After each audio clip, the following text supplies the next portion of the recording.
So here's the Chery booth.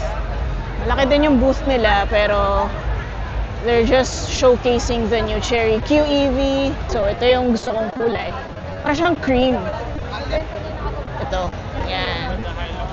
Tapos white interior to kasi I really like it. So let's take a look at the interior of this one. Oh, 'di ba? Ganda. So parang dual color siya eh. Black, white, or cream. And look at the AC vents. May yellow na ano ba tawag dyan? Yellow strip. Yan. So here's a walk around. Oh, very nice space. So nakatupi yung second row.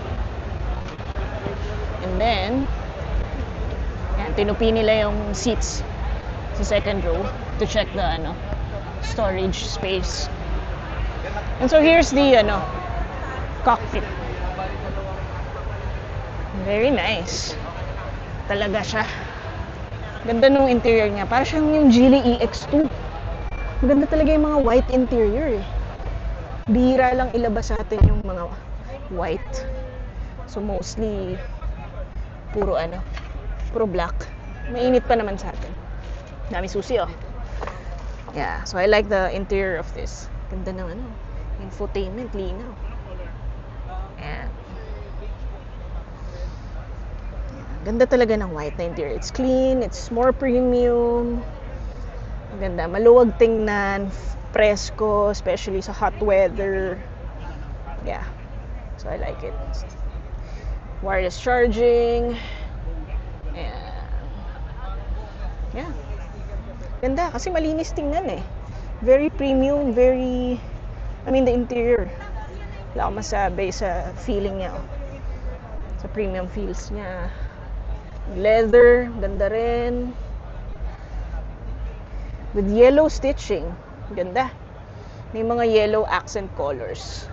It's yellow stitching. Yeah, look. Yellow stitching. Ganda. That's the Chery QEV. So, I was told na 2 months pa daw to darating sa atin kasi pre-production pa sila. So, yun. But, may price na sila. I think 1.2 million yata, almost. So, yun. Yeah. Come take a look. Yung Chery QEV. Okay, so here's the Chery QEV interior. Similar to the Geely EX2, mas maliit din yung niya. Yung steering wheel. Itong dinala nilang units is from China daw. So, iba yung magiging charging ports. So, yun. Kasi naka-GBT. So, ito yung infotainment niya. Malaki ah. And then, cute naman ng So, ayan. Maganda yung interior niya. So, meron lang tao sa likod assisting them. But yeah, here's the interior of the Chery QEV. Very nice. Ano sabi mo, meron na kayong Lanta sa... Here's another color of the QEV. Galing oh. May mga decals pa. Ganda ng mga kulay. I like this color. Ayan. Nililinis nila. So, nilagyan nila ng roof rack. Maliit na surfboard sa taas. The decals. Ganda. That's the Q. There's Chery branding there. So, I'm not sure lang if same color yung dadalhin dito sa Pilipinas. But yeah, this is nice. I like it. Okay, so we're here at the Geely booth. We have the EX2 full EV. So this will compete with Chery QEV, GAC Ionity. And I think they're discounting this below 1 million for the SRP. So here's the back part. It's really nice. I think this will really sell well dito sa Pilipinas. Let's open the back. Oh, it's not power tailgate. Okay. Okay naman. Yan, hindi siya powered tailgate. But it's fine. Magaan lang naman siya. So, let's check the interior. Ganda nung parang building. LED building light. So here's the interior. It's got white interior. Let's try to sit inside. Yeah. Let's try to close. Ganda nung steering kasi ang liit. Ganda nung NVH, as you can hear kanina. Tumutugtog si Ben and then dun sa Toyota booth. I like the building design dun sa very clean interior. Small steering wheel. Ganda yung space niya dito. Sobrang ang fresh, ang linis. Premium yung feeling, pati yung leather seats. Although maliit lang siya talaga because parang hatchback siya. So maganda yung space niya. I like the itong infotainment niya, may wireless charging din. And then maganda yung AC vents, ganyan. The shifter, may mga buttons pa in here. It's really nice. Okay. It's really good. Ganda rin ang coupe. Parang moss green. Yeah. So, this is the Geely EX2. Sana ma-test drive din natin. Hopefully soon. Kasi ang ganda ng pricing niya eh.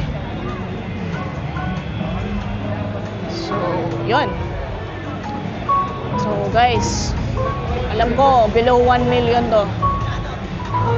Ganda yung likod. Diba? Ganda ng design niya.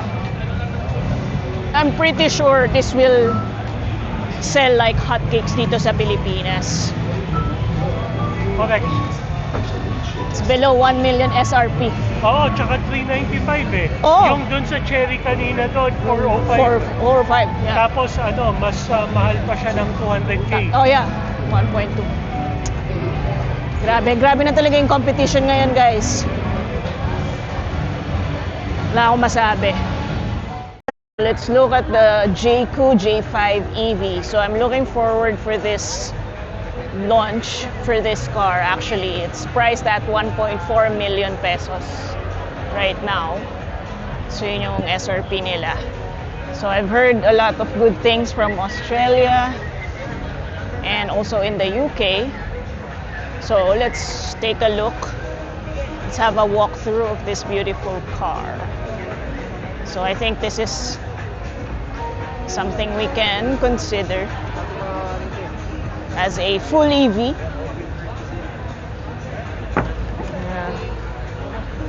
Okay, medyo maraming tumitingin sa J5 EV. So this will be competitive. Yeah. This will be a good car. So, a lot of good things from Australia. So yeah, marami pang tumitingin. Okay, so let's go inside. Ganda oh. Sarap niya. Kaya nga. Sarap yung Comfort. gustong-gusto ni Engineer yung Anilo kahapon. Sige, tingnan natin yung likod. Ako nagpasok din sa Toyota. Kulay. So ito. Actually, malayo na yung masyadong yung upuan mo. Oo nga eh. Sinagad ko kasi para makita ko yung... pero maluwag pa rin ah. Ganda pa nung likod. Armrest. Yeah. Ito talaga magiging to. Maganda niya, sir, ma'am, after sales, meron kang after sales, gusto mo bumili ng stereo kang ready. Spare tire. Okay. Okay, let me get... my things. Tingnan ko yung trunk. Ano ibig sabihin after ano to, power tailgate? Power tailgate. Ngayon kung gusto mo, after sales, gusto mo may spare tire ka, mayroong ready luggage na for spare. Ayun. Meron siyang ano talaga, provision. Okay. Yung iba, Maluwag may din budget. Maluwag po. Tsaka na-i-flat na yan. Oh, okay na ano pa. Sige. One touch lang na. Oh, ganda ng likod. Ano siya eh, baby Range Rover. Sabi. Inspired by Oh, yeah. Fired by Range Rover. Ganda. We're at the Jayco Omoda booth. So, nandito lahat ng ano nila. So, ito yung full EV na EJ6. Meron sila. Tapos, then the rest are the plug-in hybrids. May J8 din. I think bago to. Na plug-in hybrid na J8. So, ganda siya. Malaki. It's long. Plus, it's a plug-in hybrid. Nice back. Side profile niya, maganda rin. So, let's take a look at the, interior. Is this open? Oh, it's not. Anyway. It's the interior. I think similar to others naman. So, they have the J5 na hybrid. It's here. This is priced at less than 1 million. J5 hybrid. But I'm looking forward for the full EV talaga. So this is the J7 plug-in hybrid. Ganda rin. Yan. Ganda siya. So yan guys. May mga sila ngayon. Yan. So ito yung booth nila. So I just visited kung ano yung mga gusto kong brands or models na I'm looking forward. So yan. Tsaka yung mga brands din na abot lang ng budget ko. I just wanna be real. Maraming brands dito. Nandito yung mga Japanese brands. So, booth for Baik.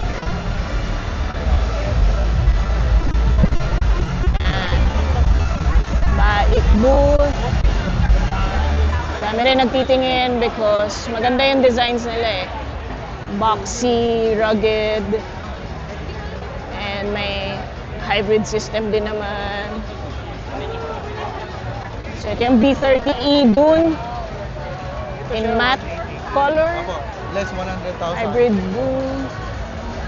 So may REV sila, yung range extend EV. Which is ito, B60. Bakit pala niya, no? So yun. And then on the other side, we have Jetour. Ayan.